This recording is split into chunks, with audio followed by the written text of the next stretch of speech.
So let's begin by offering our respects to His Divine Grace, A.C. Bhaktivedanta Swami Srila Prabhupada. Hare Krishna, Krishna Krishna, Hare Hare, Hare Ram, Ram Ram.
Srila Prabhupada ki Jai.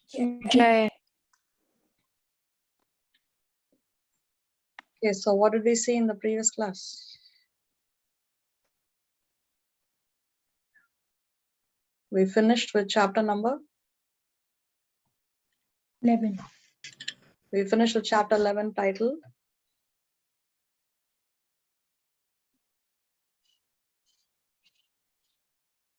What's the title of chapter 11? The universal form. The universal form. So this is a chapter where Krishna shows the Virat Roop or the universal form to Arjuna upon Arjuna's request. So in the previous class, we saw Sanjaya begins to describe to Dhritarashtra Arjuna's realizations or Arjuna's prayers that he offers to Krishna after he saw the universal form. So Arjuna offers a total of 11 prayers. And these prayers begin, first of all, with glorification. And then he offers obeisances to the universal form. Then he apologizes. And then after that, ultimately, he has a request. What is the request that Arjuna has for the universal form?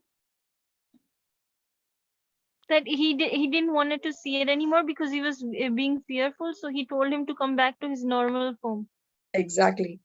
So Arjuna requests him that, okay, please regain your form as a personality of Godhead. So what is the reason that Arjuna wanted to see Krishna again in his two-handed form? First, he'd asked him to show him the four-handed form. And then Krishna shows him the four-handed and then the two-handed form, right? So why is it that Arjuna wanted to see Krishna in the form in which he has been seeing Krishna all these years?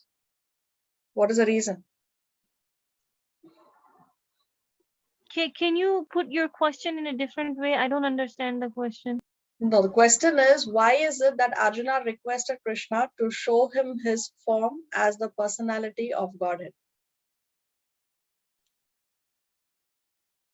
Because he was bewildered in the war, and and Krishna was just removing all his obstacles in the way. So he decided to show him, and that everything that's been done, it's already been done. You're just going to become an instrument. So you do the war.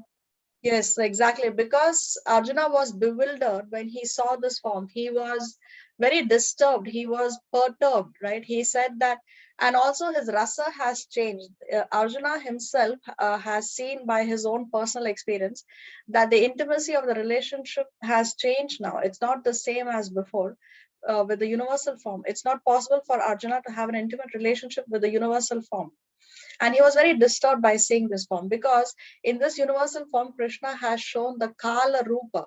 In that Kala Rupa, Krishna has shown how the soldiers are entering into death, right? Entering into the mouth of the universal form, and they are getting crushed in between the teeth, and the heads are getting stuck between the teeth. And so it was a horrible sight for Arjuna, and very sharply contrasted to the beautiful two-handed form that he has been seeing of Krishna all these years, isn't it? So Arjuna says that I want to see the Saumya Rupa, the beautiful form. So then Krishna, he says that, okay, I will show it to you. Because Krishna says that because you are perturbed by seeing this form, let this form be now finished. Because Krishna does not like to see his devotees under distress. Yes. So then he changes from the Kala Rup to Saumya Rup. Krishna comes from the universal form to the four-handed form, and then to the two-handed form. So like this, then at the end of the chapter, Krishna gives very powerful 5 instructions. What are these 5 instructions that Krishna closes the chapter with? Mat karma krin, mat paramo, mat bhakta, sangha varjitaha, and nirvaira sarva bhuteshu. What is that? Engage in my pure devotional service. Be free from the contaminations of fruitive activities and mental speculation. That is Sangha Vajita. So stay away. Sangha Vajita means stay away from bad association, because bad association leads to contamination of fruitive activities and mental speculation. And then he says, Mat Bhakta, be engaged in my pure devotional service. Mat Karnakrin means work for me. Mat Paramo, make me the supreme goal of your life. And Nirvaira Sarva Bhuteshu, be friendly to every living being. Nirvaira means without enemies. So let there be no enemy amongst all the living entities. So living entities, it's not only human beings as somebody may interpret, right? That's why a Vaishnava doesn't like to hurt even a small ant. So these are the 5 powerful instructions with which Krishna closes this chapter. And that takes us to chapter number 12.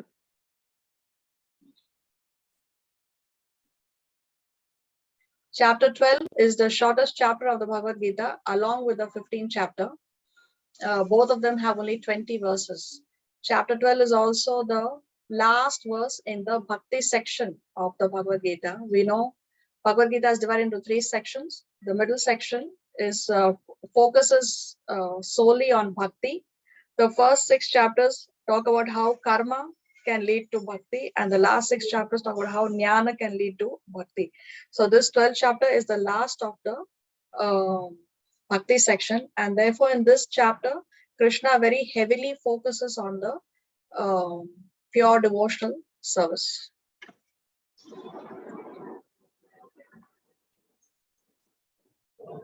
But before we start the chapter, we need to know why we recite, learn, hear this particular chapter. So these are stories or histories from the Gita Mahatmya. Lord Shiva glorifies the Bhagavad Gita to Goddess Parvati. So Lord Shiva is reciting, and he says that there was a king called Brihadrathi who was performing an Ashwamedha sacrifice. And in the middle of doing the sacrifice, before he could complete the yajna, he passed away. So his son, the prince, a very, very handsome prince, he wanted to fulfill his father's desire by completing the yajna. But the problem was that the horse was stolen. The horse is the chief component of the Ashwamedha sacrifice, and somebody had stolen this horse. So now he wants to resolve the problem. So he goes to Kolhapur in Maharashtra, and there he visits a lake called Manikant Tirth. He has a bath in this lake, purifies himself, and then he visits the temple of Mahalakshmi. He prays to Mahalakshmi to help him find the yajna horse and be able to fulfill the desire of his father. So then Mahalakshmi starts to speak to him, and she tells him that at the gate of my temple, there is a very highly elevated Brahmana by the name Siddha Samadhi. So she tells him, you go and approach this Brahmana Siddha Samadhi and he will help you resolve the problem. So he approaches Siddha Samadhi, and Siddha Samadhi, before the prince could tell him anything, he already knew as to why he has come to him. And he tells him that because Mahalakshmi has sent you to me, definitely I will fulfill your desire. And then Siddha Samadhi, he chants some mantras, and all the demigods appear before him. And he tells the demigods, oh Devatas, this prince's horse was stolen at night by Lord Indra. So please go and bring the horse. So the Devatas go, they bring the horse back, give it to them, and then the Devatas leave. Now the prince is very surprised at what is going on. He's like very surprised, like how come so much power this person has got. And he tells Siddha Samadhi that where have you acquired such power from? I have never seen or heard of such powers before. Please tell me. And also I have some request. What is your request? He says that my father passed away and I have kept his body. So what the son had done is he had preserved his father's dead body in oil, and he wanted to perform the last rites after he finishes the Ashwamedha Yagya. So he tells him that I have kept my father's body. So can you bring my dead father back to life?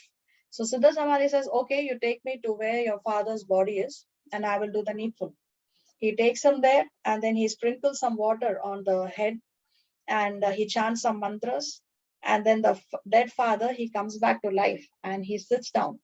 And then the father is asking, the king is asking, who are you? And then the prince narrates this entire story to his father. Then the king, after he realizes what has happened, he offers obeisances again and again to Siddha Samadhi and asks him, what is it that you do? What austerities do you perform to attain such divine powers? So what do you think Siddha Samadhi told? Can anyone guess? Chapter 12. Yes, every day he recites. Reciting. Yes, he recites 12th chapter of the Bhagawad Gita. So then the king, he learned chapter 12 from Siddha Samadhi, and in due course of time, both the king and the prince, they attained the lotus feet of Lord Krishna. Okay. So Shri Hari Radha Mataji, you're reading, right? Yeah, can I read the translations? Okay, so who can read the other text? One more volunteer we need, please. Can I read? What do you want me to read, Mataji? Okay, Shivani, you can read the translations. Thank you, Shivani. Okay, so can we read this? Many other persons have achieved No, wait. Shivani, you read the translation. Sri Hari Radha Mataji is reading the other text. No, Mataji, I asked you if I could read the translations. Just now I asked. I swear okay. I did. Okay, I'm sorry. Okay, go ahead. Sorry, Shivani. No worries. Many other persons have achieved the topmost goal, devotion to Lord Krishna's lotus feet, by reciting the 20th chapter of Srimad Bhagavad Gita daily. Lord Shiva to Parvati. 12th chapter. You said 20th, I think. I'm sorry. Yeah. 12th chapter of Srimad Bhagavad Gita daily. Lord Shiva to Parvati. Gita Matyam Padma Puran. Okay, so this is why we learn, recite, or hear this chapter. So what is the connection between 11 and 12? Let's read. After seeing the universal form, Arjuna's mood is that of awe, reverence, and fear. These emotions are not conducive for his rasa with Krishna, that of friendship, sakha rasa, which has place for only love. Arjuna wants to clarify his position as a devotee who works for Krishna as opposed to a jnani who renounces work. Okay, so now we saw in the 11th chapter how Arjuna's rasa had changed from that of friendship to that of being very reverential. And he was bewildered, he's offering respects. So the intimacy of the relationship has changed for Arjuna. So first of all, he wants to clarify his own position as a devotee. And therefore, he begins this chapter by asking a very, very important question. The question that Arjuna asked is a question of debate even today amongst the philosophers, amongst the transcendentalists. We will see that, but before that, let us see more connections between these two chapters.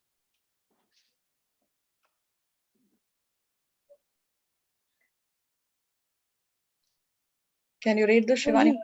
Swani Mata Yeah. Ji, The universal form is only the highest manifestation of the Lord in matter. It is not the highest absolute truth.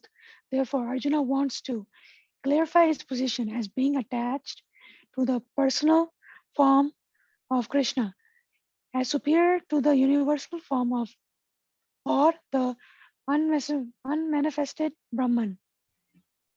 Remove misunderstanding that some people might have that the awe-inspiring universal form shown in chapter 11 is more significant than Krishna's two-arm form. So first of all, Arjuna wants to clarify his position that he is attracted to the personal form of Krishna, or Krishna in the two-handed form, as opposed to Krishna's universal form or the unmanifested Brahman effulgence. And secondly, he wants to remove the misunderstanding, because many people think that this universal form is superior to the two-handed form of Krishna. They think that this universal form is the highest manifestation of the absolute truth, that this is the highest, there is nothing higher than this. So Arjuna wants to clarify and make sure that people understand that the universal form is inferior to the two-handed form. It is inferior to the four-handed form. One more point, let's read. Arjuna again wants to hear about devotional service in order to establish the bhakti process as the highest, so we can understand the superiority of bhakti over all other process like karma, jnana, and danya. Karma, jnana, and dhyana yoga. We saw these yoga processes in the first 6 chapters, right? And now we are in the middle of the bhakti section. Not the middle, but towards the end of the bhakti section. So Arjuna wants to end the bhakti section by focusing on bhakti yoga and establishing how bhakti yoga is superior to karma yoga, jnana yoga, and dhyana yoga. So therefore now everything again comes back to speaking about pure devotional service. So this chapter is divided into 3 sections. First section, Bhakti is superior to impersonalism. Impersonalism, concept that God is not a person, God is only an energy or only a light, or God is only the Brahman feature. We know that the absolute truth is realized in 3 features. What are the 3 features? Brahman, Paramatma, and Bhagavan. So here, in the first section, we will see how Krishna says that Bhakti is superior to impersonalism. This is the question that Arjuna is going to ask. Which is better, to worship you in the personal form or to worship you in the impersonal form? Then Krishna takes us through progressive stages of devotion. Actually, not really progressive, because progression means you start from the lowest and you go higher and higher. But here Krishna, he starts with the highest stage as to what we should follow. And then he says, if you cannot do this, then you do this. Then he takes us to a stage lower than that. And if you can't do this, then you do this. If you can't do even this, then you do this. Like that, he takes us through different stages, basically to encompass anyone and everyone within Krishna consciousness. So we see how Krishna is all accommodating and all encompassing in this section 2. And section 3, he talks about the qualities that makes one very dear to him. So here we have qualities on which we have to work on so that we can become more and more dear to Krishna. So anyway, we will try and finish section 1 today. Let's read this. A worshipper of the impersonal feature is less perfect, undergoes more difficulty than one who worships Krishna with great faith and great attention. The path of devotion is recommended because it is not only easier to follow, but also Krishna personally takes charge of delivering his devotees. So we will see this in detail as we proceed with the shlokas. Let's hear the audio. Before that, please repeat Om Namo Bhagavate Vasudevaya. Om Namo Bhagavate Vasudevaya. Om Namo Bhagavate Vasudevaya. Om Namo Bhagavate Vasudevaya. Om Namo Bhagavate Vasudevaya. Om Namo Bhagavate Vasudevaya. Devaya. अथ द्वादशोऽध्यायः अर्जुन उवाच एवं सततयुक्ताये भक्तास्त्वां पर्युपासते ये चाप्यक्षरमव्यक्तं तेषां के योगवित्तमाः Vittaham. Translation. You don't want me to read the synonym, do you? No, only the translation. Arjun inquired, which are considered to be more perfect, those who are always properly engaged in your devotional service, or those who worship the impersonal Brahman, the unmanifested? Hare Krishna.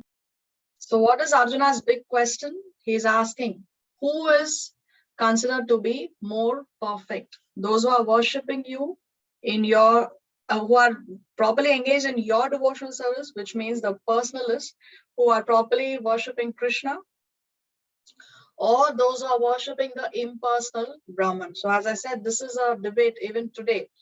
God is a person or God is only a light? Should we worship God in his personal form, or should we worship God in his impersonal form as only the Brahma Jyoti? This is Krishna's question. This is Arjuna's question, and Krishna gives a very, very clear-cut answer immediately in the next verse. See here, there are two classes of transcendentalists, personalists and the impersonalists. Personalist engages himself with all energy in the service of the Supreme Lord. Impersonalist engages in meditation on impersonal Brahman, the unmanifested. Unmanifested means we cannot see, we cannot hear, we cannot touch, we cannot, it's not manifest in front of us. Can I ask one question, Mataji? Yes.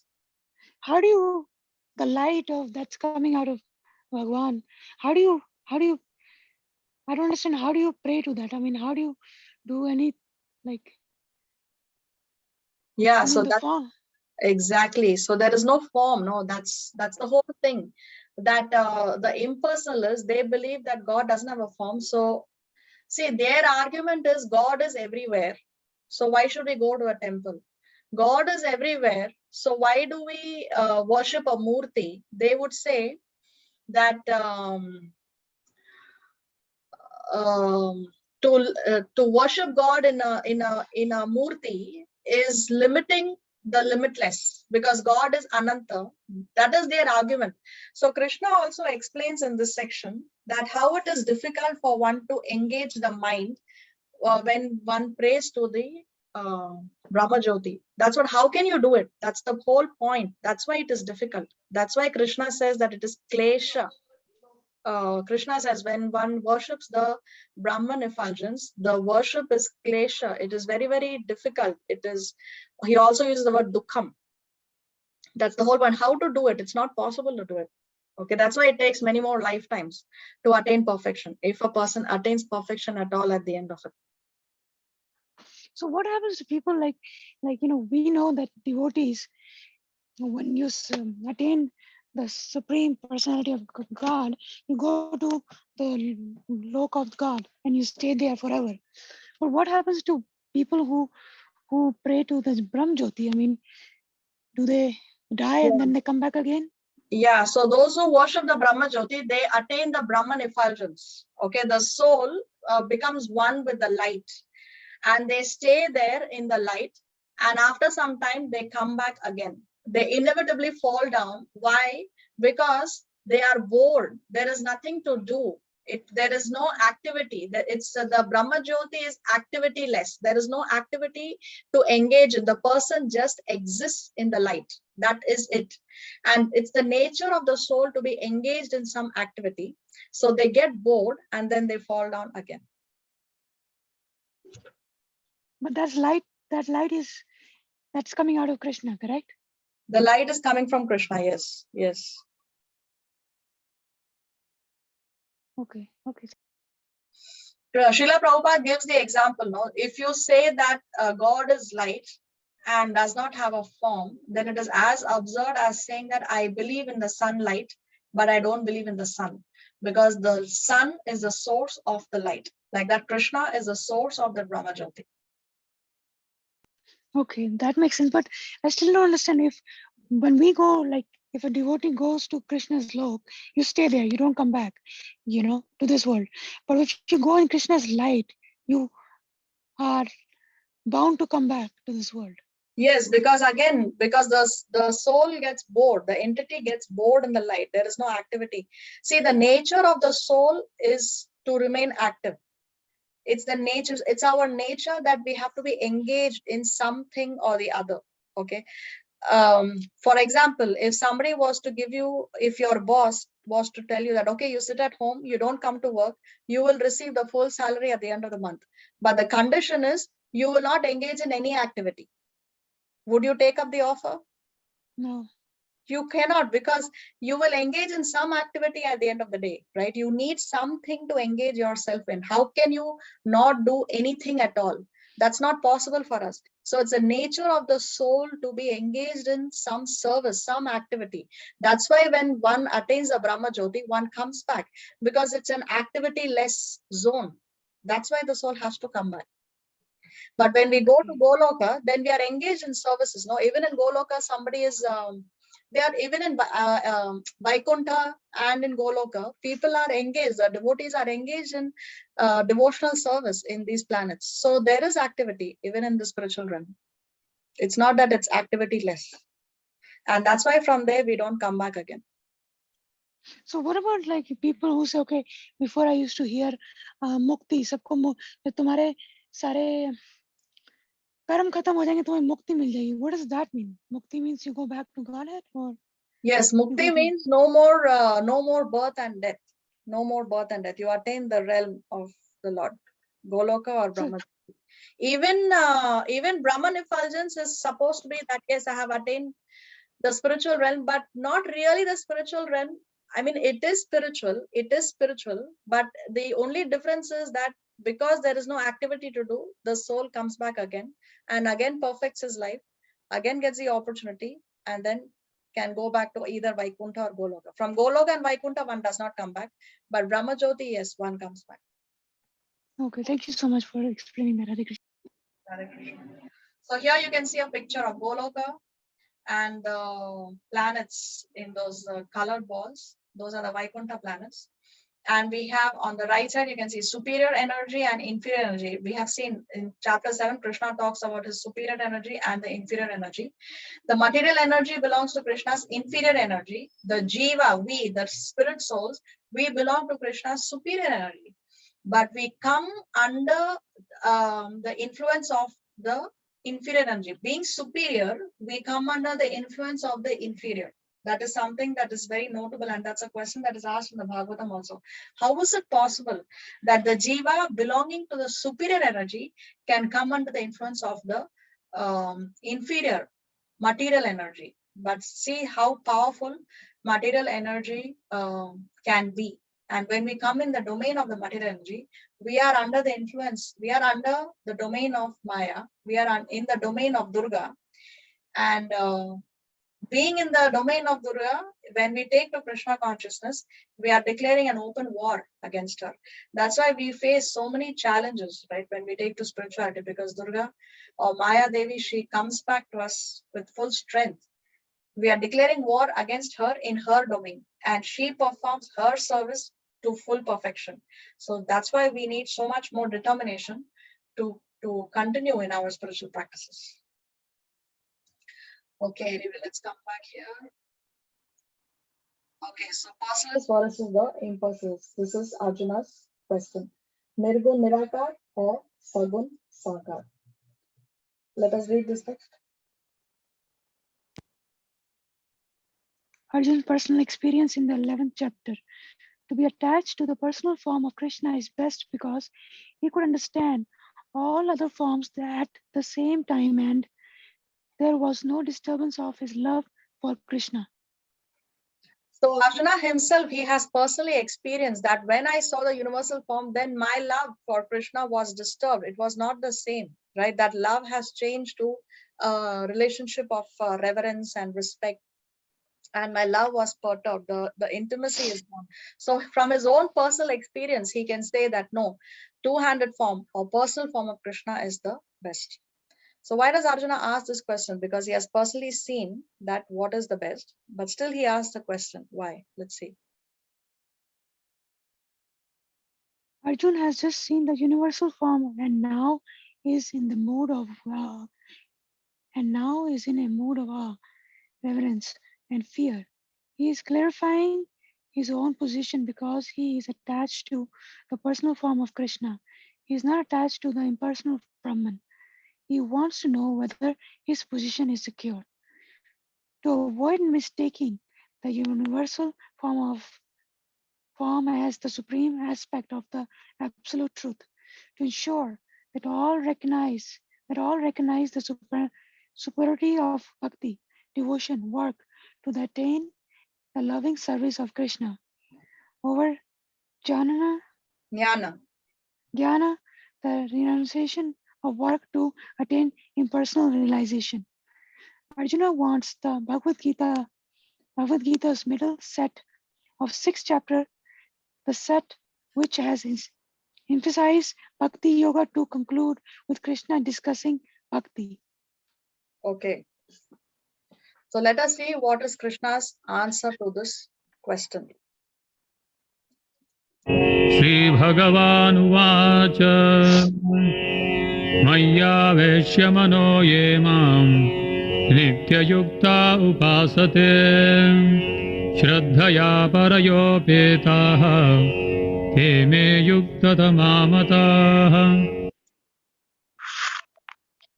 The Supreme Personality of Godhead said, "Those who fix their minds on my personal form and are always engaged in worshipping me with great and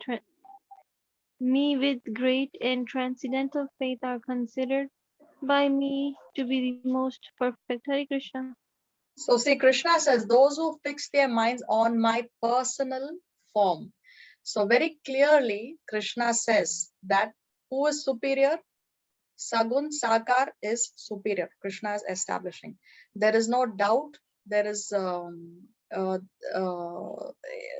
doubt in the mind of the reader as to what is superior. Krishna very clearly, in very obvious terms, is stating who is most perfect.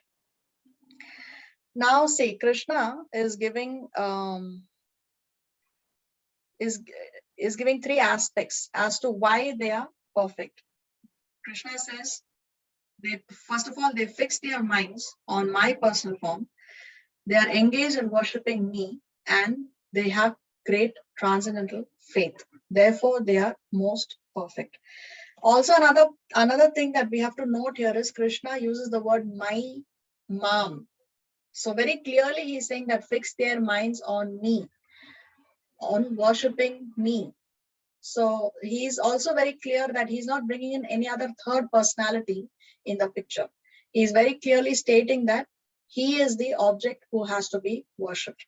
This is another notable point in this verse. Let's read this point from the purport. Text 12.2 theme Krishna answers. Those engaged in devotional service are most perfect because they fix their minds on my personal form, always engage in worshiping me, worship me with great and transcendental faith. Focus of learning purport 12.2. Krishna concludes, activities are not material because everything is done for Krishna. A pure devotee is in full samadhi because of his constant engagement, chant, hears, cooks, shopping for Krishna, washes temples or dishes, etc. Does not pass a single moment without devoting his activities to Krishna. Hare Krishna. See, samadhi is the final stage when one sits in meditation. Then the final stage is samadhi.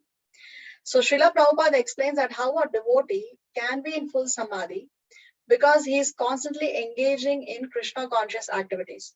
These Krishna conscious activities are not material. Externally, it may look like they are material, but they are not material because these activities are Krishnaized or dovetailed in the service of Krishna. So one may be hearing, one may be cooking, one may be shopping, one may be washing vessels, one may be washing the bathroom, right? But his engagement, if it's dovetailed in Krishna conscious activity, so how do we cook for Krishna? By cooking prasad. How do we shop for Krishna? When we go out, we purchase. All right, today there is a feast in the temple, or today I'm going to have a preaching program. So you go and buy things. So you're shopping for Krishna. Washing the dishes after a program or in the temple after a festival. Washing the bathrooms for receiving your guests or for in the temple or in the house. They are all Krishna conscious activities. Okay, and in the eyes of Krishna, one who washes the bathroom is not considered to be lower than one who's giving the Bhagavatam class, because both are Krishna conscious activities. Both are equally important. What Krishna sees is our intention. It's only the material calculation, right? Materially, we think that, oh, one who cleans the bathroom, that job is inferior to probably the job of the president of the country, right? That is material calculation. But in the eyes of Krishna, when one engages in service of the Lord, then it doesn't matter whether one is a pujari in the temple or one is cleaning the bathroom in the temple. Closeness unites far more intimately than does oneness. So when one attains the Brahma Jyoti, one is one with the light. Yes, the soul is there in the light, but there is no intimacy in the relationship. How can you embrace the Lord? That's not possible in the Brahma Jyoti. But when we realize Bhagavan aspect of the Lord, when we realize that God is a person, then there is more intimacy in the relationship. Then we can be close to the Lord, and therefore that unites more intimately than just being one with the light. Although even the light is a feature of the absolute truth, is a feature of Krishna. So His Holiness Radhanath Maharaji explains the science behind deity worship, because many atheists also say that you are worshipping stone or wood or metal. But Srila Radhanath Maharaji explains what is the science behind worshipping a murti. Let's hear from him in the short video. God is unlimited and independent. To say he cannot appear in the deity form is to limit him. Legitimate deity worship, according to the Vedas, is a science in which the Lord is called with devotional rites to appear in designated forms. Everything emanates from the Lord. All material elements are the Lord's energy. By His will, He may choose to appear in His own energy as a deity to help us focus our minds and senses in loving servitude. Just as electricity manifests in a light bulb to radiate light, so God can permeate the deity with His presence. Electricity is invisible to the naked eye, and the bulb by itself gives light only when the electrical energy infuses the bulb with its presence. Then we can see and feel the light. In a similar way, the Lord may appear in the tangible form of a deity to help us see and feel His presence and reciprocate with our love. Patram pushpam phalam toyam yo me bhaktya prayachati tadaham bhakti-upartam ashnami prayatatmanaha.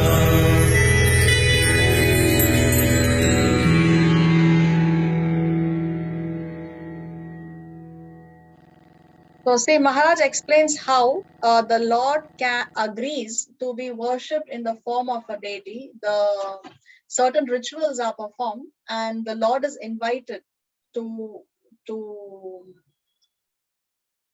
be present in that deity. So as we worship the deity, the more we worship the deity, the more the deity reciprocates with us. There are so many histories of how deities have reciprocated to the love of their devotees or the person who's worshipping those deities. So this is not a blind faith, because this is also authorized in the Shastras. The Shastras explain how the deity should be. Like when we have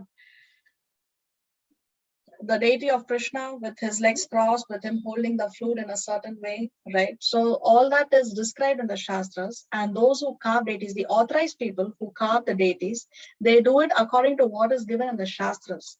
One cannot carve anything out of a stone and say that this is God.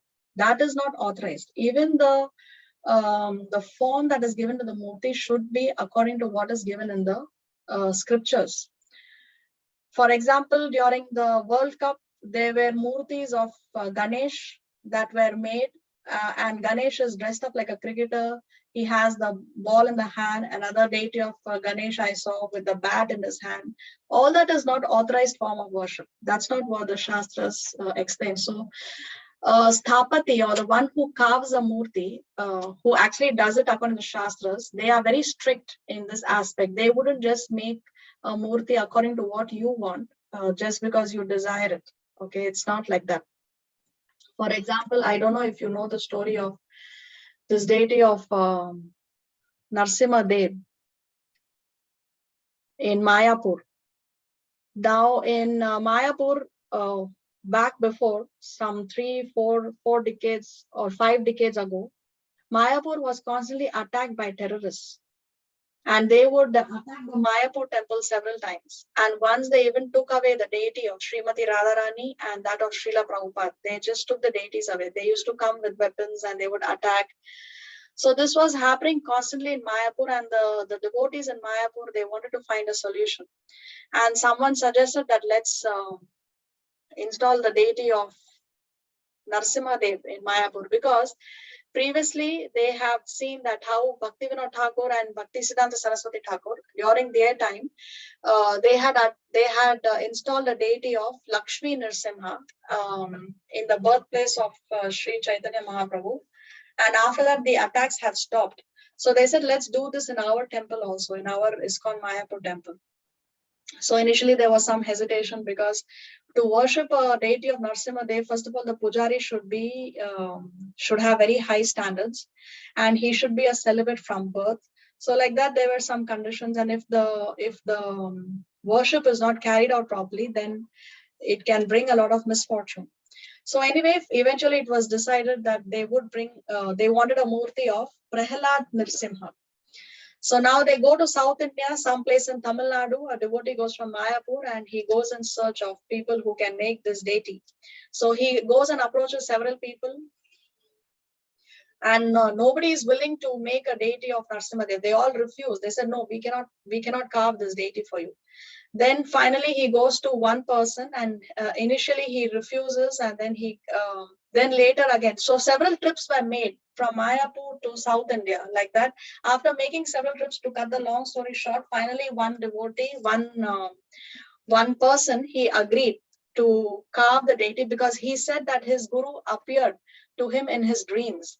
And initially when he asked his guru, the guru also refused, and he said, no, you cannot carve this deity of Lakshmi, you cannot carve this deity of Nrsimha Dev, because he gave an example that previously there was a place where a deity of Narsimha Dev was installed, and there were very high standards of worship. Every day there was a temple procession with elephants in that place for worshipping Narsimha Dev.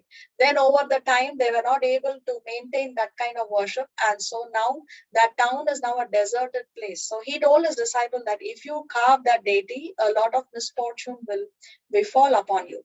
So this person, initially he said no. And then later the guru appeared in his dreams, and he told him that for ISKCON, you can carve the deity of Narsimha Dev. And he also then received a handwritten letter from his spiritual master saying that you can do this for ISKCON. So then this person agreed, and he told him that within 6 months, your deity will be ready. Narsimha Dev will be ready for you. Now, after 4 months, this devotee again comes back to South India, and he asks him, is the deity ready? He says, deity, I have not even found the stone on which I can carve the deity of Narsimha Dev. So and in Mayapur, they were desperate. They wanted the murti as soon as possible, isn't it?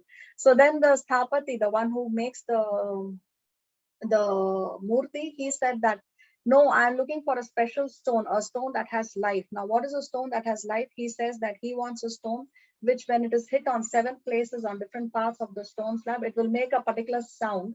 And also there is a certain bug. If the bug walks from one side of the slab to the other side of the slab, it makes a trail behind it because it's eating through it. Then that means that stone has life, and that stone is suitable for carving the deity of Nrsimhadev. So like that, it took him several months, and finally he started to work on the stone. First, when finally he found the stone, and after he found the stone, it took him 1 week. For 1 whole week, he was only looking at the stone slab, just staring at it. And he would not even allow other sculptors to even touch the stone. Okay, so that went on for a week. And then he made a sketch of the deity that he's going to carve and all that stuff. And then the sketch was approved by the devotees in Mayapur also. And then this devotee told him that, oh, I forgot to tell you something. I forgot to tell you that we want a deity of Prahalad Nrsimha, not only Nrsimhadev, but Prahalad along with Lord Nrsimha. So then this person said that, no, I cannot make such a murti with Prahalad and Nrsimha, because according to Shastra, there is a certain proportion. If you make a murti, Prahalad and Nrsimha, it should be in a certain proportion. So he said that your Nrsimhadev is going to be 4 feet high.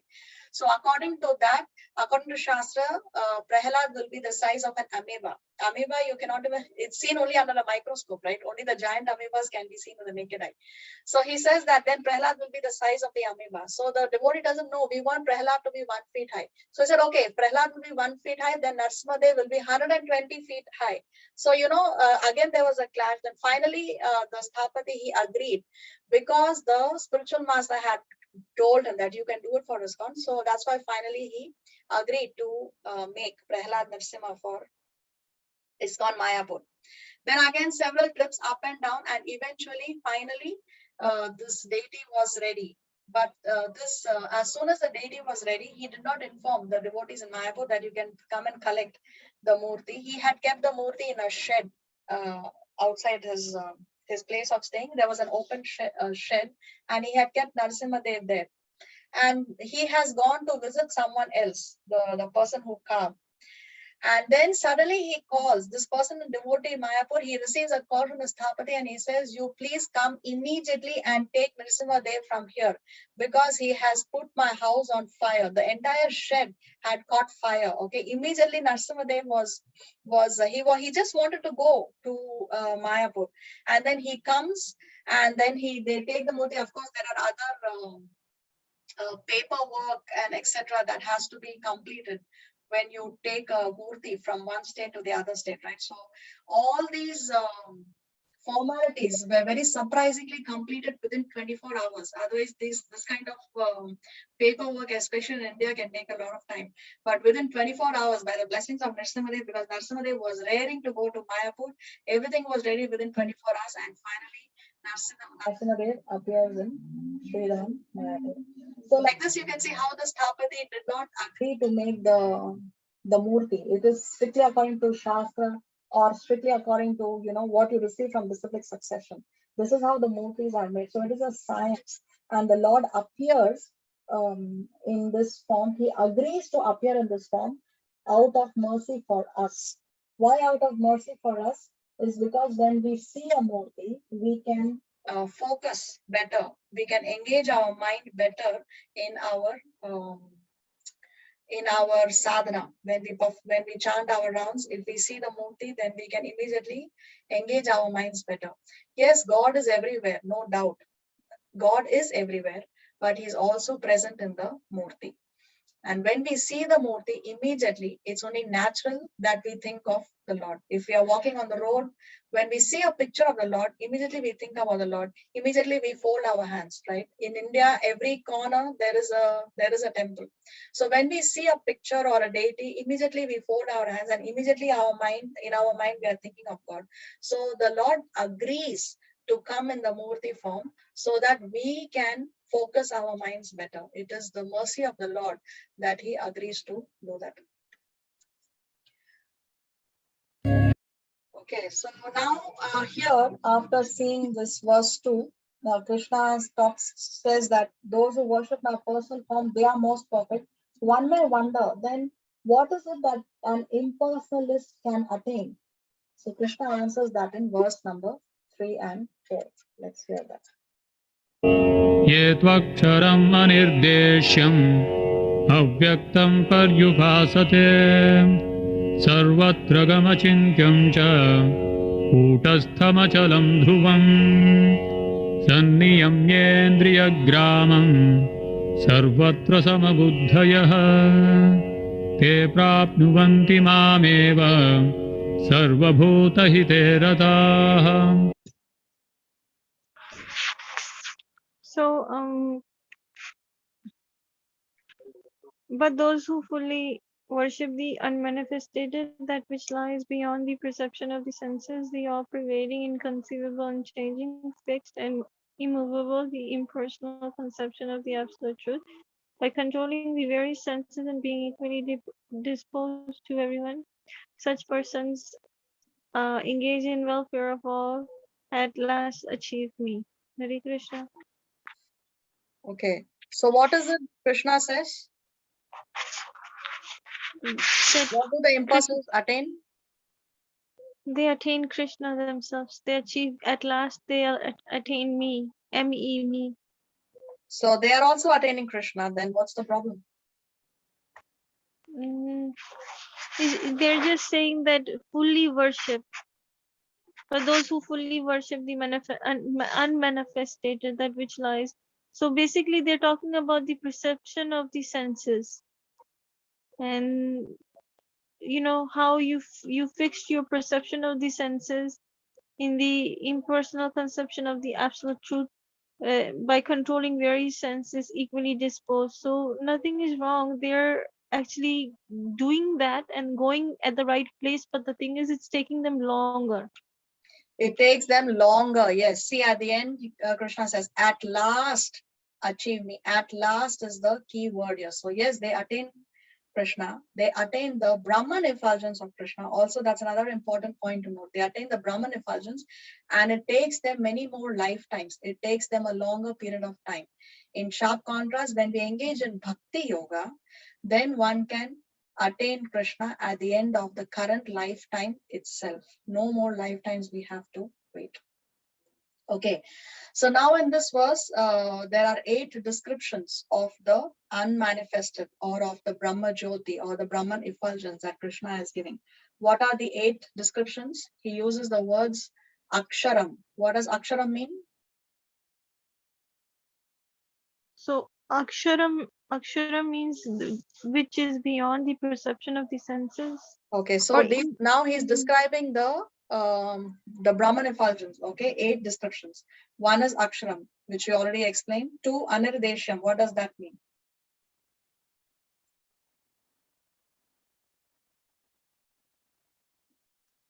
Indefinite.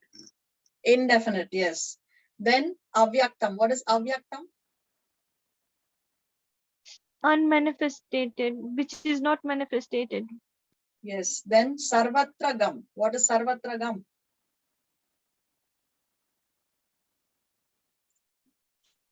All pervading. All pervading. Achintyam. Inconceivable. Inconceivable. Then Kutastham. Unchanging. Unchanging. Achalam. Immovable. And finally Dhruvam, which is Fixed. So 8 descriptions Krishna has given of the Brahman effulgence. And that is in 12.3. And in 12.4, Krishna is describing how to worship in 3 ways. What are the 3 ways? Shaniyamendriya Gramam, then Sarvatra Samabudaya, and then Sarva Bhuta Hite Rataha. Here we have the meanings in the next slide. Let's read this. Text 12.3 to 12.4. Common theme. Those who worship unmanifested will also reach Krishna eventually. Characteristics of impersonal conception of absolute truth. Number 1. Beyond sense perception, Aksharam. Number 2, indefinite. I don't know how to say it, Mataji. Andesha. Andesham. Anindresham. Andendresham. Unmanifested. Avakyam. Avyakyatam. Avakyatam. All pervading. Sarvatra. Inconceivable. Akshayam.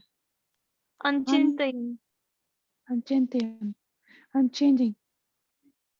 Kutastham. Kutastam. Fixed. Dhruvam.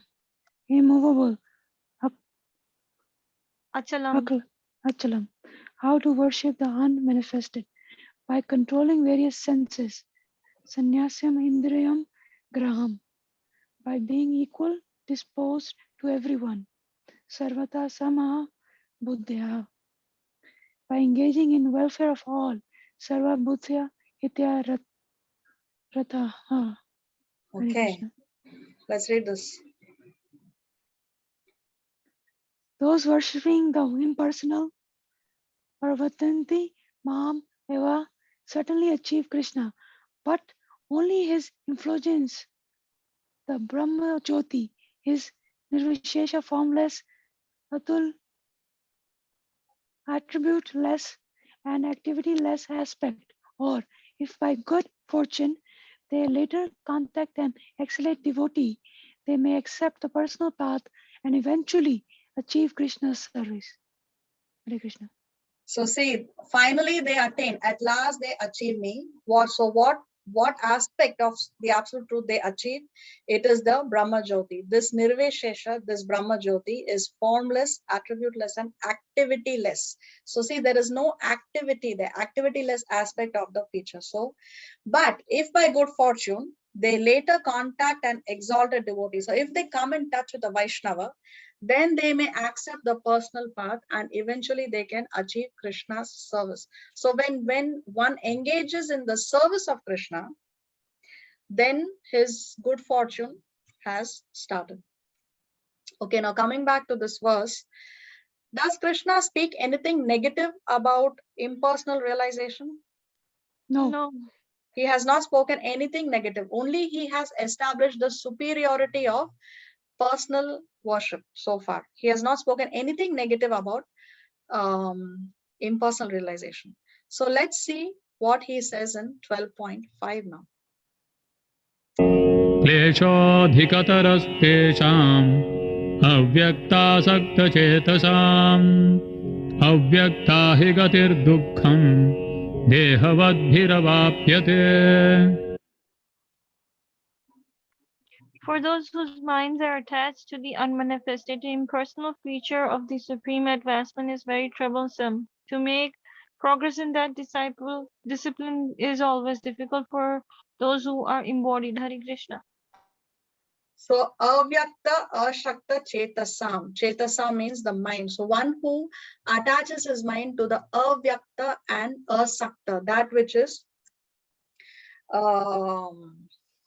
what is asakta? No, what is that? I'm sorry. Avyakta, that which is unmanifested. Then for him, progress is klesha. Krishna used the word klesha. What is klesha? Troublesome. Very, very troublesome, Krishna says. And he also used the word dukkham. Again, troublesome. So Krishna is repeatedly saying that this is very, very troublesome for a person who fixes his minds on the unmanifest absolute truth. Why is it unmanifest? Because we cannot see. Yes. So is Krishna's personal feature manifest in front of our eyes then? Is that manifest? Is Krishna What feature is manifested, you're asking? personal feature? Of course, yeah. Krishna's vigraha, personal feature. Exactly. So one may argue that, okay, you say that the Brahma Jyoti is unmanifest, but Krishna personally is not manifest. But definitely he is manifest in the form of the Archa Vigraha, in the form of the Murti. We can see the Murti, and that Murti is non-different from the Lord.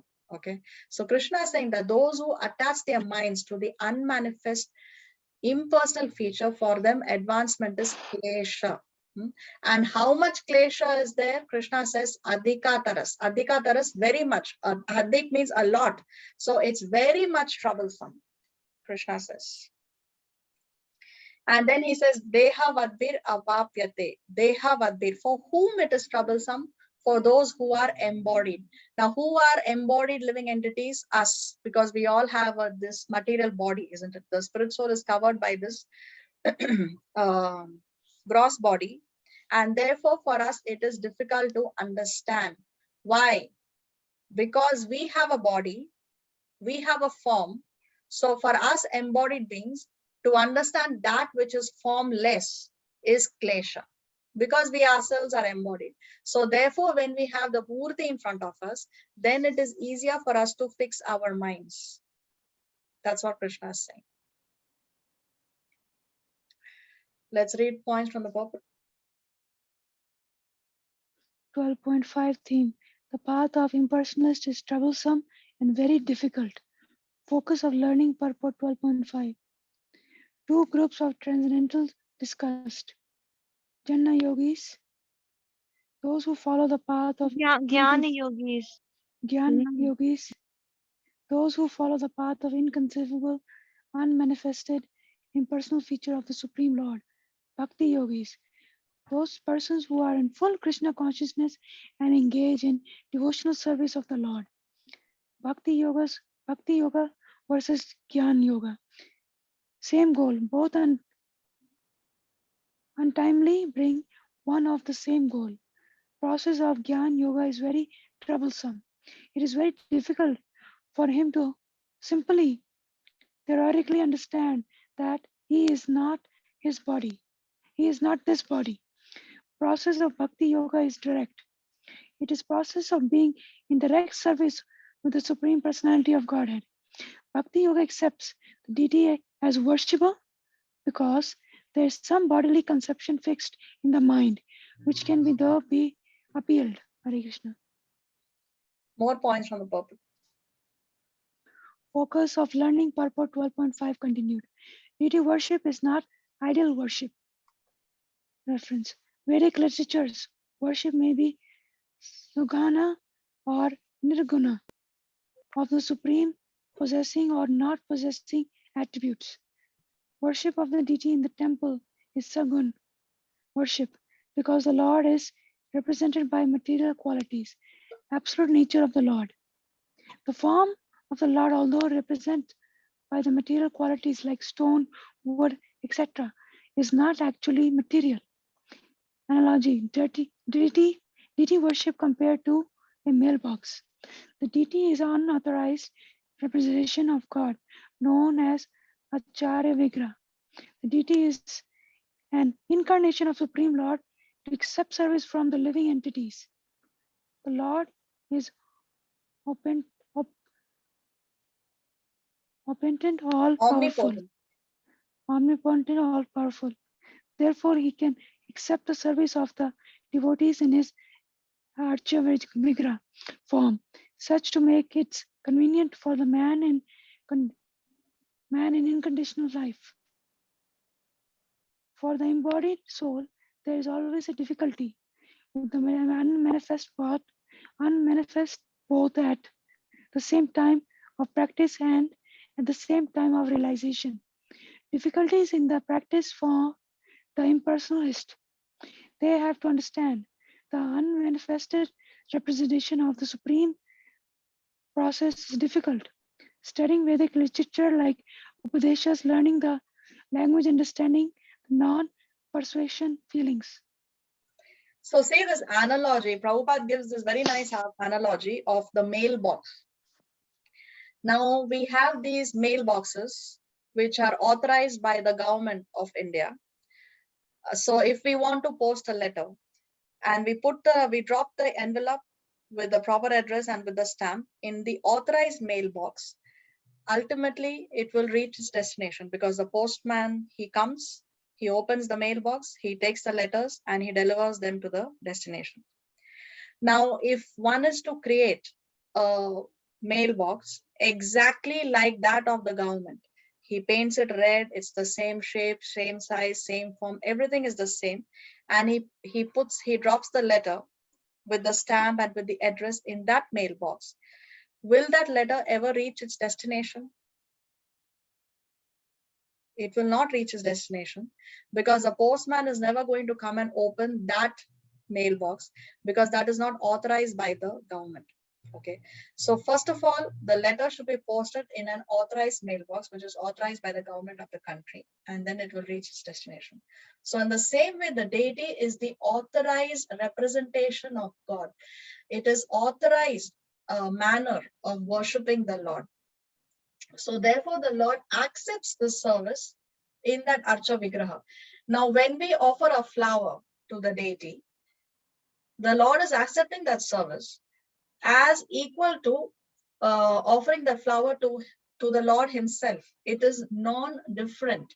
Okay, and why he does this? He does this to make it convenient for us. So it is the mercy of the Lord that he has agreed to be worshipped in that form, and whatever worship we do to the Murti, the Lord accepts it as doing the service to the Lord himself. It is non-different.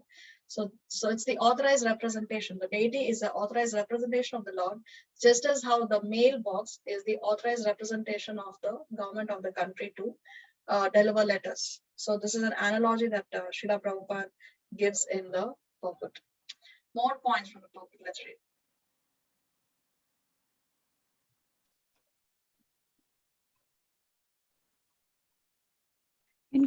In contrast, Krishna consciousness provides simple practice, simply chanting Hare Krishna, guidance on bona fide spiritual master, simply by offering regulative obeisances onto the deity, hearing the glories of the Lord, eating the remnants or of food stuff offered to the Lord, difficulties in terms of realizations. Impersonalist. They take the risk of practicing difficult path and still do not realize the absolute truth in the ultimate end. Material realization. They can achieve only sat and sit realizations. Difficulty to give up the idea. A Jnana yogi may come to the point of bhakti yoga by the grace of some devotee, but still long practice in impersonalism becomes a source of trouble because he cannot give up this idea against one's real nature.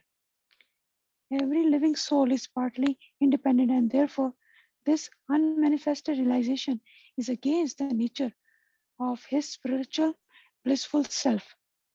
Personalist. They have no risk, trouble, or difficulty in approaching the Supreme Lord directly. Complete realization. They realize sat, sit, and ananda will, which implies even the blissful portion of the absolute truth is realized. Reference from Partial Srimad realization. partial realization. If surrender or bhakti is the ultimate goal, then why to take the trouble to understand what is Brahman and what is not Brahman and spend one's whole life in that way when the result is anyway going to be troublesome? Best solution. For every individual living entity, the process of Krishna consciousness which initiates full engagement in devotional service is the best way. Hare Krishna. So see, the impersonalists, first of all, their practice is difficult, and still they may not realize the absolute truth in the ultimate end, because what happens is that is own endeavor. There, the practitioner is not depending on the mercy of the Lord. The practitioner is depending on his own strength or his own ability. But in Bhakti Yoga, one is depending on the mercy of the Lord. And the Lord reciprocates, because Krishna himself, the Lord himself, is recommending the process of Bhakti Yoga. So if we are lacking in Bhakti Yoga, then whatever we are lacking, Krishna, he chips in, he fulfills what we cannot do.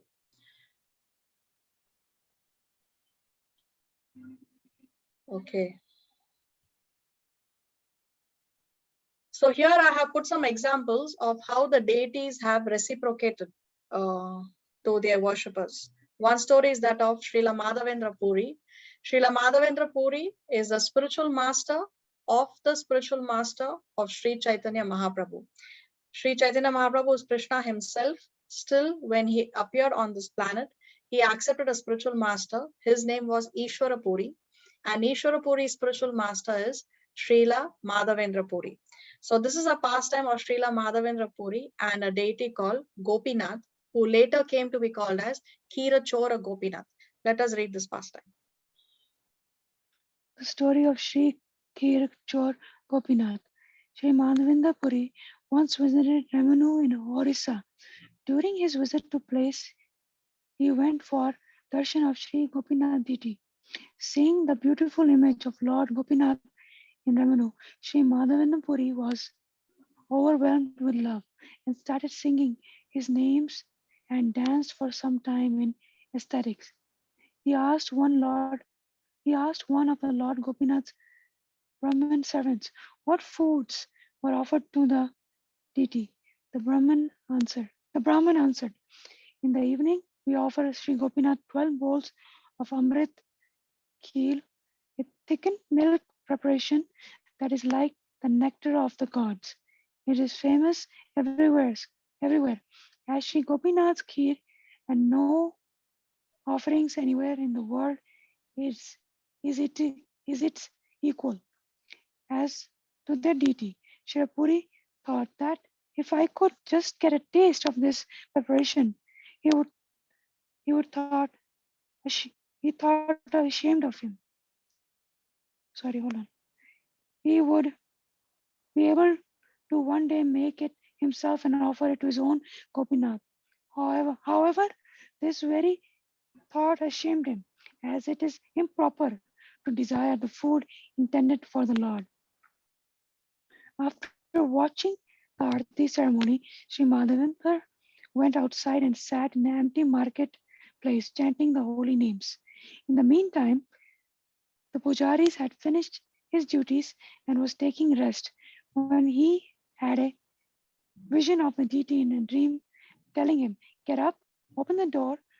I have put a bowl of Amrit Kela Kheer aside Amrit Keli. Kheer aside for the sannyasi. It is hidden behind the plaits of my dress. You did not see me put it there because of my power, Maya. The sannyasi, whose name is Madhavendra Puri, is sitting in the marketplace. Quickly take this Madhava key to Puri, him. not Madhavendra. Madhava Puri is sitting in the marketplace. Quickly take this key to him. Hare Krishna. So, of course, Madhavendra Puri is a pure devotee, and he had the desire to taste the kheer, not for his own personal sense gratification, but his thought was, if I taste the kheer, then I will know how to make it, and I can make this delicious preparation for my own Gopal, because he's worshipping the deity of Gopal. That was his thought. But anyway, as soon as the thought came to his mind, he thought that it's a mistake, because when we desire to eat something before it has been offered to the Lord, then we have made it jhuta. We have contaminated with our thought, like we have tasted it before the Lord could taste it mentally. So he realized that, oh, this is not right, and so he leaves the place. But then the deity of Gopinath, he has actually stolen, he has robbed a kheer and kept it within his dress, so that Madhavendra Puri can taste it and his desire can be fulfilled. Let's see what happens next. That is so cute, Mataji. The Yes, kheer what he did. yes, exactly.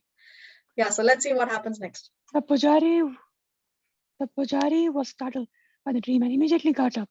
He bathed, opened the door to the altar, and found a bowl of kheer behind the deity's cloth, just as he had been told. He took the bowl and went to find Shri Madhavan Puri. He wandered through the market shouting, I have kheer here for Madhavan Puri. Lord Gopinath has stolen it for you. Take it and eat it with joy, for there is no person as fortunate as you in these three worlds. When Shri Madhavan Puri heard the pujari shouting in this way, He approached him and identified himself. The pujari gave him the kheer and then fell at his feet. He recounted the whole story to Shri Madhavan, Madhavan, Madhavan, Madhavendra. Madhavan, who Maha, Madhavendra. Mahadevan, who respectfully ate the prasad and then, after washing the clay bowl, broke it into many small pieces and wrapped them up in his outer garment. Each day thereafter, he would eat a piece of the clay bowl and once again feel the same ecstatic love. Knowing that the word of this miracle would spread by morning, Shri Madhavan Puri became fearful of the celebrity that would inevitably befall him and crowd of people that would then surround him. So he paid his obeisances to Lord Gopinath and left for Puri before dawn. Hare Krishna. So the pujari delivers the Amrit Keli, that special kheer, to Madhavendra Puri. Madhavendra Puri then, for every day, he would even have a piece of that clay pot in which he received the kheer, and he would feel the same ecstasy of love of Gopinath. Okay, and of course, in the last paragraph, we see how Madhavendra Puri left the place because he knew that if he's going to stay back overnight, he's going to be greatly surrounded by people, and he would become very famous. And he's a devotee; he's not interested in becoming famous, so he just leaves the place. So if you happen to visit Orissa, you can visit the deity of Kheera Chora Gopinath. Now he is called as Kheera Chora Gopinath because he stole the kheer. This is the deity of Kheera Chora Gopinath. This is the Amrit Keli. Even today, this Amrit Keli is offered to the deity. So you go to the temple, you can have this Amrit Keli even today. And this is the Samadhi of Srila Madhavendra Puri, which is at a 5-minute walking distance from the temple. And even the footprints of Lord Chaitanya Mahaprabhu are there in this temple because Lord Chaitanya Mahaprabhu also had visited the temple of Kheera Chora Gopinath. And the story was narrated by Chaitanya Mahaprabhu himself. In the Chaitanya Leela, it appears. Okay. Mataji, we should all visit this place and eat this kheer and take Chaitanya Mahaprabhu's blessing of the feet and see the samadhi and everything. It will be so much fun, all of us. Yes, yes, definitely. It's a place that we must visit, isn't it?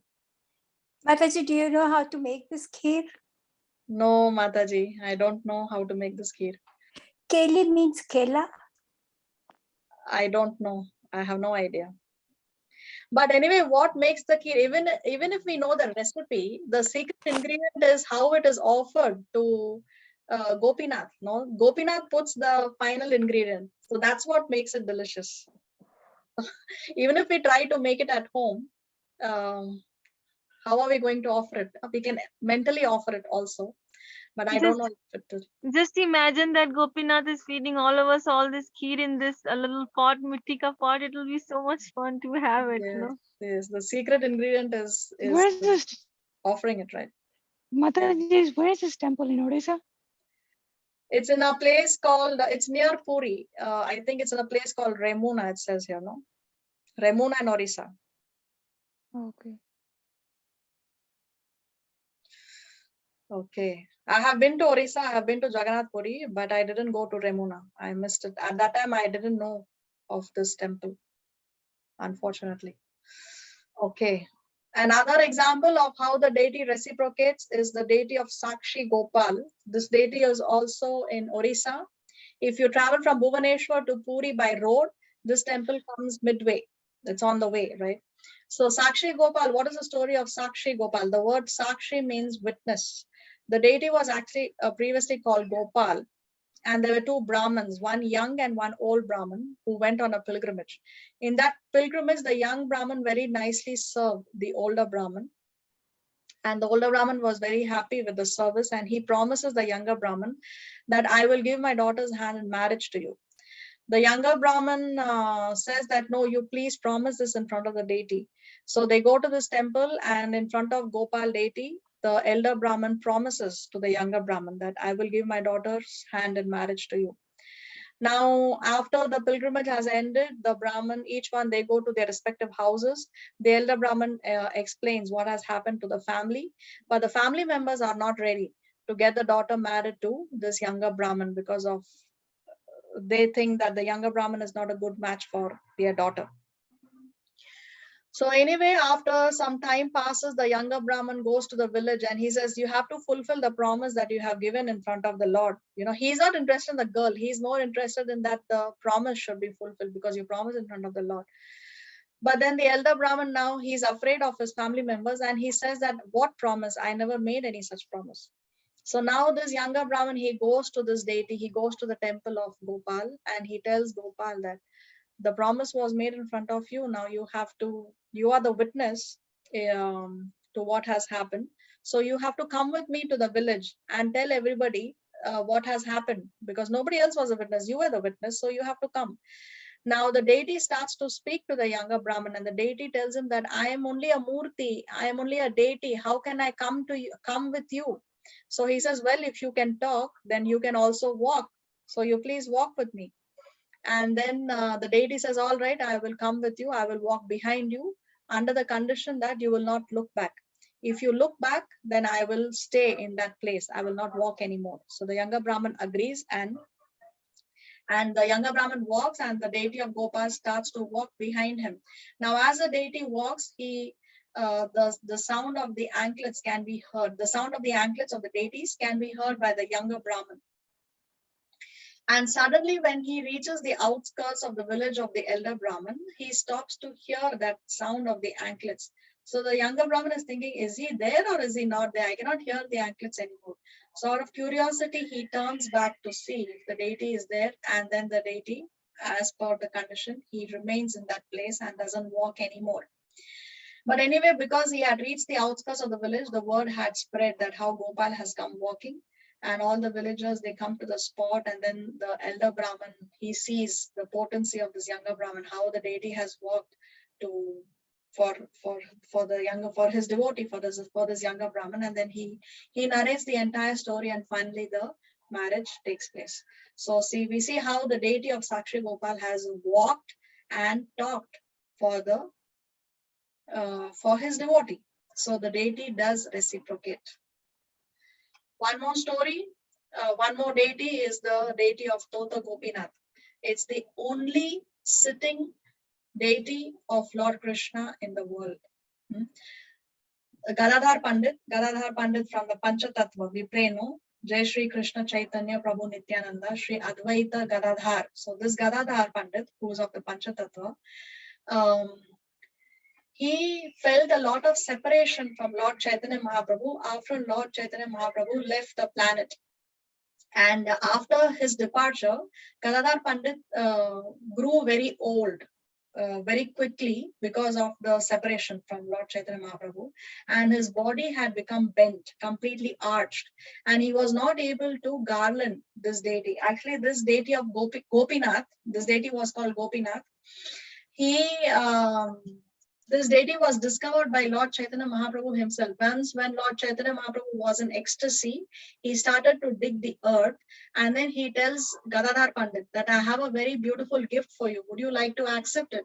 And then he unearths this deity of Gopinath and he gives it to Gadadhar Pandit. And from then onwards, Gadadhar Pandit was every day worshipping this deity of Gopinath. At that time, Gopinath was a standing deity. He was not sitting. He was in a standing posture. And every day Gadadhar Pandit was worshipping him. Now when Gadadhar Pandit's body has become arched, completely bent, he is not able to garland the deity anymore. So he decides to hand over the service to somebody else who can garland the deity, dress the deity nicely, and worship the deity nicely. So then the deity appears in the dreams of Gadadhar Pandit and asks him, why is it that you don't want to serve me? Why do you want to hand over my service to somebody else? So he says that I'm not able to even garland you, my lord. How can I take care of you? So then the next morning they found the deity, the standing deity of Gopinath was now in a sitting position. So Krishna sat down so that Gadadhar Pandit can garland the deity. So again, another example of how the deity reciprocates to the love of the pure devotees. So the more we worship a deity, the more the deity will reciprocate. You can have a personal relationship. This deity of Tota Gopinath is in Jagannath Puri. And in the same premises of the temple of Tota Gopinath is the tree under which Haridas Thakur used to chant 300,000 names of the Lord. Okay, so that tree is also in the same premises. Great place to visit. If you visit this place, of course, you must have the darshan of Tota Gopinath, and you can sit down under the tree and chant your rounds, under which Haridas Thakur also used to chant his rounds.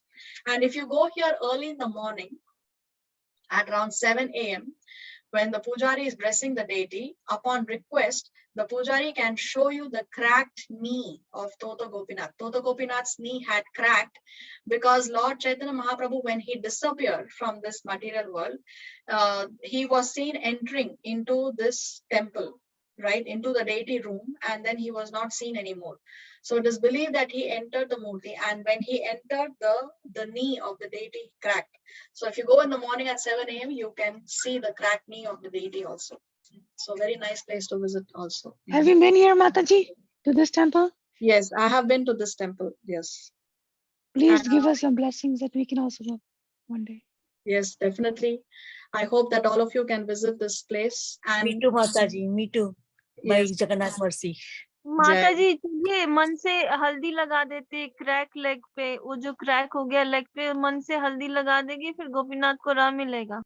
yes, yes. And also the tree, that tree also, if you see under which Haridas Thakur chanted his rounds, if you see the tree, it is completely hollow from the inside. Okay, there's nothing there, just the outside skin kind of, the bark is there, it's completely hollow. But you see the tree, the leaves are fresh green. Okay, that is another wonder which you can relish in this temple. So please do Very visit well. this place. So where is this located, Mataji? Like what state? The Gopinath It's in temple? Puri. It's in Puri itself. The city of Okay. Puri. Okay, and the deity you showed us before this, the one that's standing there, that the Brahman took for, this one. Where is this located? Like This is between Bhubaneswar and Puri. So normally when you go to Orissa, you land in Bhubaneswar, and from Bhubaneswar you travel to Puri, because Puri is a small town. So when you go from Bhubaneswar to Puri by road, on the way it's midway between Bhubaneswar and Puri. So you have to halt there, and then you can have darshan. So they made a temple there, right? Yes, yes, temple is there, and the same deity of Sakshi Gopal is there. So what is the name of the temple? Temple of Sakshi Gopal, it is called. Okay. Wow, very well. There are many nectarian places to visit in Jagannath Puri, because so many pastimes of Haridas Thakur, of Lord Chaitanya Mahaprabhu happened in Jagannath Puri. So there is also a temple of it's called the Alalnath temple, which has a stone with the body prints of Lord Chaitanya Mahaprabhu, because Chaitanya Mahaprabhu, he offered obeisances, and the stone melted under the ecstasy of Chaitanya Mahaprabhu. So you can see that stone also, which has the body prints of Lord Chaitanya Mahaprabhu in that Alalnath temple in Puri. That is also very nice. Wow. Please bless us that we can, next time we go to India, we can go to Puri and take all the darshans, please, Mataji. You can put Sakshi Gopal in the computer and put Jagannath Puri, it will give you the address. Any temple, any deity, you put the name and you put the address in that area, Jagannath Puri, it will give you the complete address, then you can visit. This is such a beautiful deity. Such a beautiful deity, amazing. Yes. Mataji Tota Gopinath also. Yeah, Yes. it's Tota beautiful. Gopinath also. Very beautiful. Only sitting deity of Krishna in the world. No? Amazing it is. Yeah, that's amazing. Very profound. Never seen a sitting deity. Yes. Very bold. Very bold. Okay, so coming back to our subject matter, there are some differences between the impersonalists and the personalists in table format. Let's read them quickly. Impersonalist. Meditate on the formless, difficult for embodied. Unmanifested is body and senses, restricts the senses. Must understand Brahman through Upadesh, etc. Learn the language Sanskrit, understand the non-perception feelings. Long practice makes it difficult to take up bhakti. Troublesome. No relationship with the Lord depends on our own endeavor. Personalist. Meditate on the form of deity, easy for embodied. Senses can perceive the deity and sound of mantra, engaging the senses. Understands Krishna through devotional service. Simple chanting Hare Krishna, guidance of bona fide spiritual master. Simplify by offering regulative obeisances unto the deity, hearing the glories of the Lord, eating the remnants of foodstuff offered to the Lord. Completely natural. Miseries mitigated by a relationship with Krishna. Krishna delivers devotees from Maya. Why? Because Krishna himself recommends the process out of paternal love by his causeless mercy. Hare Krishna. More.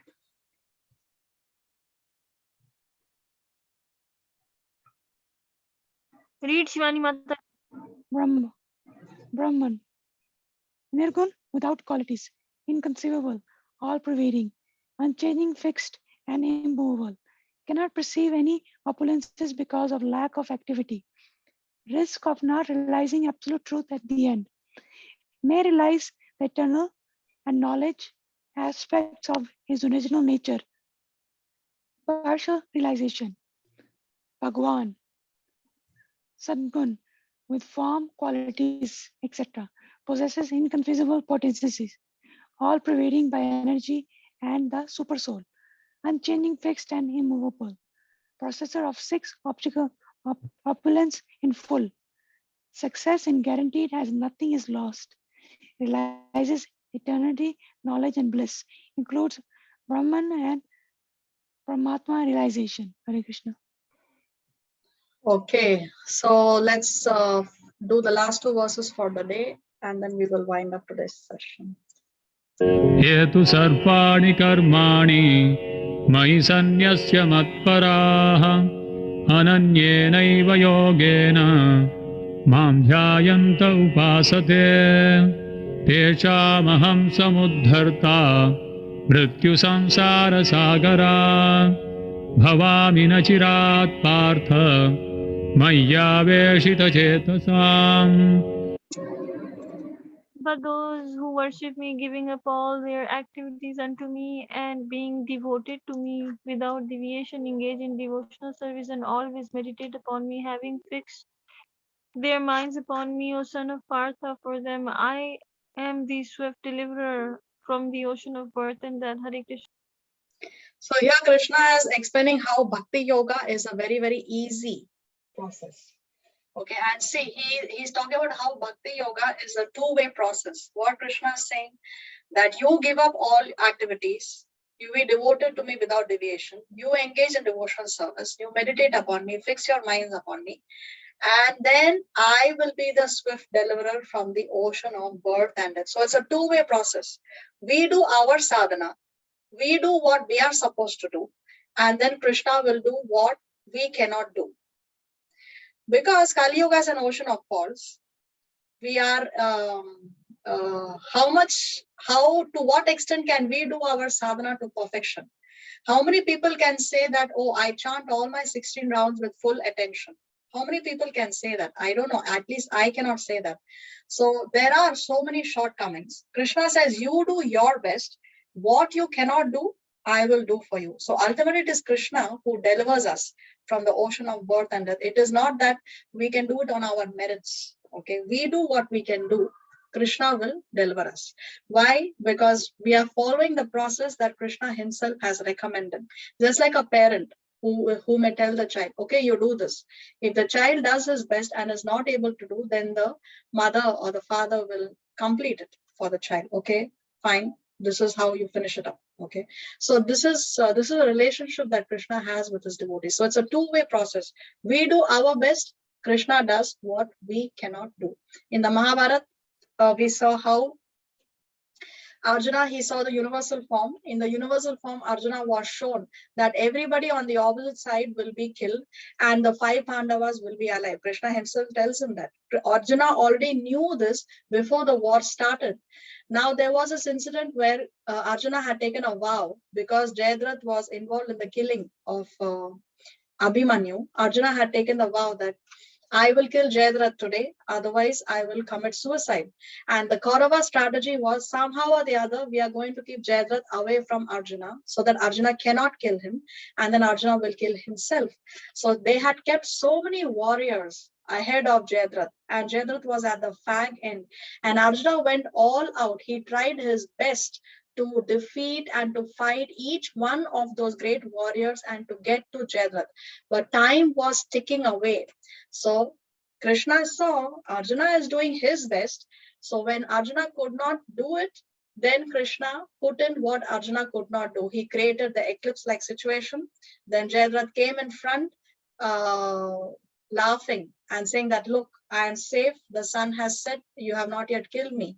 So that time, then Arjuna removed the covering of the sun. The sun was still there and Arjuna was able to kill Jayadratha. So like this, if we do our best like Arjuna, although Arjuna knew the result, still he did his best. So we have to do our best, not that we say, okay, Krishna has to take care of me, so I'm going to sit back and relax. No, we do our best and then whatever we cannot do, Krishna will chip in.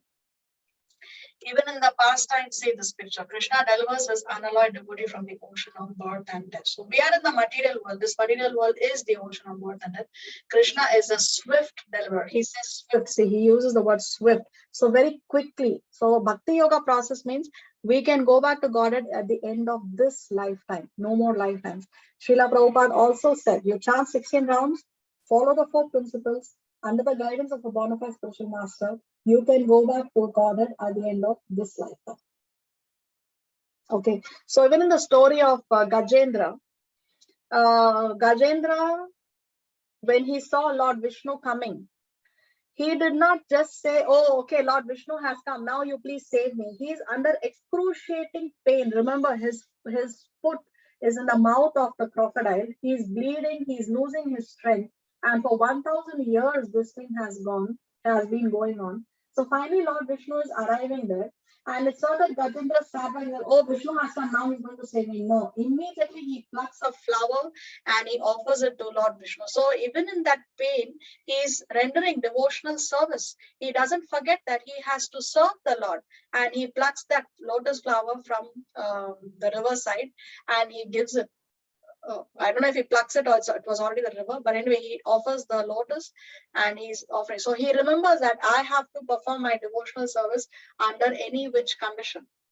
So what excuse do we have to not render devotional service? Let's read this text.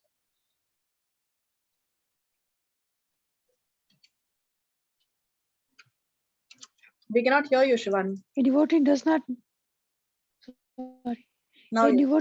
need to practice Astanga Yoga in order to transfer his soul to the spiritual planets. The responsibility is taken by the Lord himself. The responsibility is taken by the Lord himself, right? Because he is only giving us this process. We are just following the instructions. So if there is anything that's lacking, Krishna will fulfill. Even in the 9th chapter, no, Krishna says that I carry what you lack and preserve what you have. So whatever devotional service we do, Krishna preserves it. Nothing is lost. Even if we don't attain success at the end of this lifetime, for whatever reason, it is preserved. We can carry to the next lifetime. And I carry what you lack. Whatever we are lacking, Krishna puts in whatever is missing. Okay. So this is, we're all going back to Godhead in this very lifetime. yes, that's what Prabhupada has promised, right? So if we keep our side of the promise, then of course the spiritual master will keep his side of the promise. So carrying a baby, the monkey way or the cat way. Once, okay, let's read the pastime. One morning, Prabhupada arrived in the park, stepped out of his car and waited for the devotees who had come in another car to join him. Nilavati had difficulty getting out of the car because she had a She had her baby Subandra in a carrier on her back. When she finally did get out of the car, Prabhupada turned and laughed at her, saying, "Ah, burden of affection." "Yes, Swamiji," Lalavati replied. They all began to walk together along the path. "So there are two ways to carry a baby," Prabhupada said, tapping his cane on the ground in the time with his regular stride. "There is a monkey way and the cat way. Do you know this?" "No, Swamiji," said Lilavati.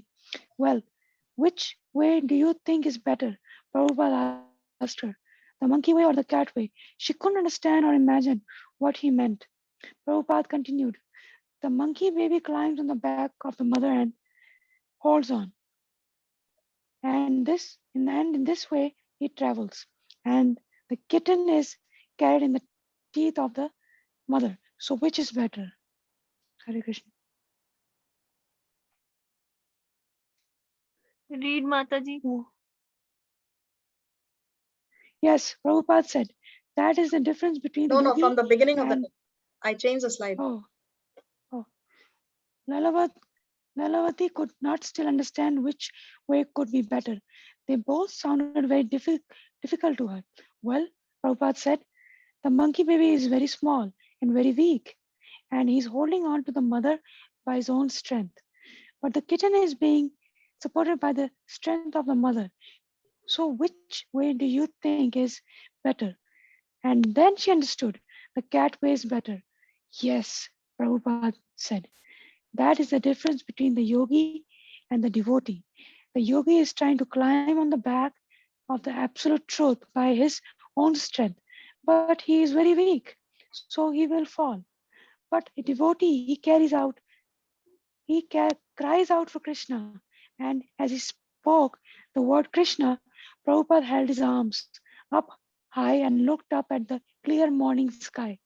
A devotee cries out for Krishna, and Krishna picks him up. Hare Krishna.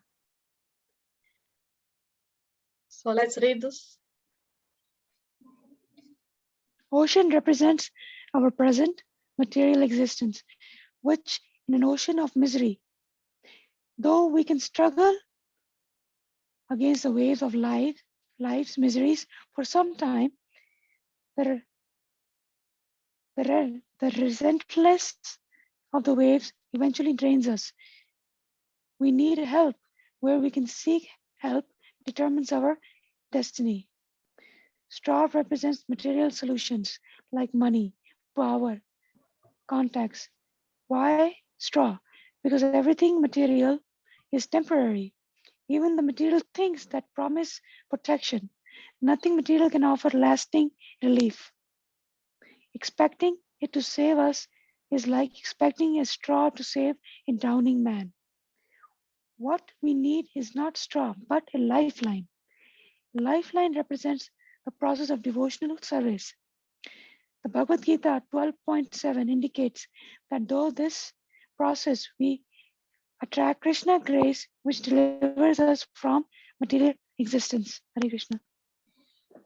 So what we need is not a straw, but a lifeline. So when we engage in devotional service, then we attract Krishna. So that's why Krishna says then here that for those who worship me, giving up their activities unto me, being devoted to me without deviation, engage in devotional service, they are meditating upon me, having minds fixed upon me, for them, O son of Pritha, I am the swift deliverer from the ocean of birth and death. So Krishna's mercy is the big plus when one does bhakti yoga. Another important point to observe in this verse is again the use of the word mai and mam several times. Krishna says, no, worship me, give your activities unto me, be devoted to me. Again, so many times he says me, me, me, me. So he is very clearly saying that how he is the goal of all meditation. Ultimately, we have to worship Krishna. He's not mentioning a third party, or he's not mentioning some other god, or he's not saying worship me or any other devata. No, very clearly Krishna says me, me, me, me, so many times in this verse. There's another important point to note. So with this, we'll end today's session. We'll continue in the next class. Srila Prabhupada ki jai. Jai. Krishna Mataji ki jai. Vanchakalpatarushya kripa sindhamaya patitanam pavanebhyo Vaishnavabhyo namo namah. Jai. Jai Nityananda, Jai Gauranga. Srila Prabhupada ki jai. Shri Bhagawad Gita ki jai. Thank you, Mataji. Koti Jai. Dandavat. Hare Krishna. Thank you everyone for joining. Hare Krishna Mataji, Dhanavad Pranam. Dhanavad Pranam to you too. So next week we'll try and see if we can finish the chapter 12, and otherwise we'll have two more session for chapter 12. Let's see how it goes. Not very sure how this will go. Anyway, so when is the time changing in the US? Saturday night. Saturday night. Okay, so next class again, when we have our next class, it's like the timing is not going to change, right? It's after that the time will change. Yes, Saturday night. Tonight. Yeah, tonight will change. Today we are Saturday, so right? tonight it will change. Oh, I thought next Saturday is. Oh, tonight it is going to change. Okay, so how is it going to? It's going ahead or behind your clock? 1 hour forward. 1 hour forward. So today it was at 3 p.m. Lose your 1 hour. time. Okay, so next class it will be 4 p.m. No, today was 3:30. Today it was 3:30 because I logged in late. My mistake. But normal time is at 5 p.m. my time, which is 3 p.m. your time, right? Yes. So next class, if we have it at 5 p.m. Chile time, your time will be 4 p.m. Yes. Does that suit all of you, those who are in the US? 4 p.m. is okay?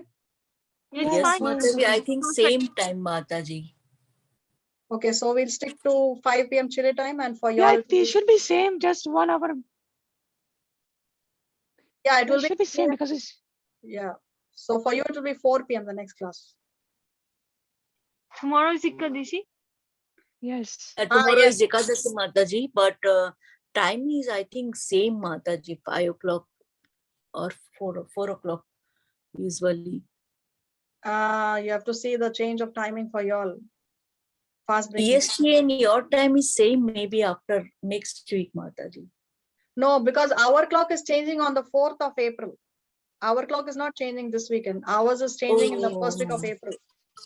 So 4 o'clock, Radhe. Yes, Okay. 4 o'clock. Yeah. And tomorrow is Ekadasi, Mataji. Just inform you. If anybody wants to see Vrindavan.tv, the Aarti has begun for the 4:15 a.m. in the morning in Vrindavan. I posted Vrindavan.tv if anybody is interested. Oh, okay. Mangal Aarti is going on there. Yes. Thank you, Mataji. Okay, and we are also going to celebrate Gaurav Purnima. On Gaurav Purnima as the appearance day of Lord Chaitanya Mahaprabhu.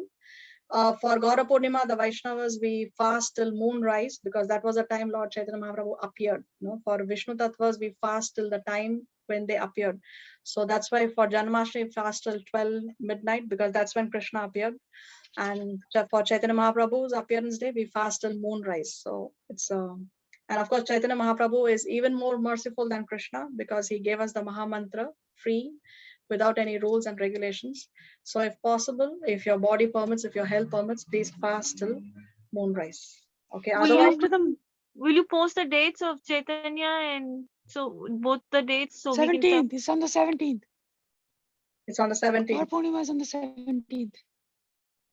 Okay. Okay, so there you got the answer.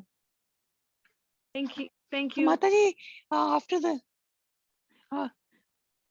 after the seeing the moon, we can open the fast. Can we eat like grains or not? Or no? Yeah, so this is recently been said that at least for 4 festivals in the year, one should break the fast with Ekadasi Prasad. Yes, Mataji. Yes. Okay, yeah. So Gaurav Purnima is one of the 4 festivals. So preferably you break the fast with Ekadasi Prasad. The next day you can eat grains. Okay. See, Mataji, how much you're loved. Nobody wants to let you go. Thank you so much. That's true. I enjoyed this class. Thank you so much. It's a very wonderful class. Thank you. Thank you. All right. So I have to go to somebody's house now. We have an invitation for dinner. So please excuse me.